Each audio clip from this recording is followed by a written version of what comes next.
In this tutorial, I'll be showing you guys on how to fix Rainbow Six Siege server connection error on Xbox. So let's get started. Now there are a few things you can try to fix a Rainbow Six Siege server connection error on Xbox.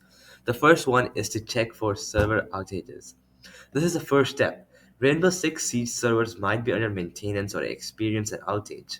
You can check the Rainbow Six Siege server status on the Ubisoft website or on sites like downdetector.com.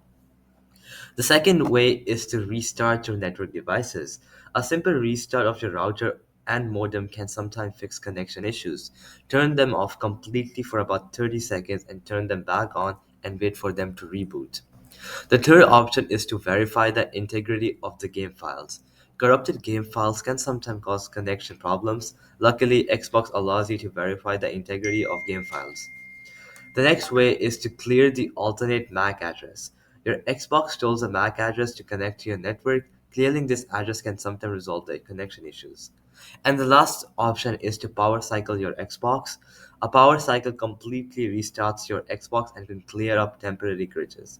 So, alright, guys, that'll be it for the video. I hope it helped you out, and I'll be seeing you guys next time. Peace out.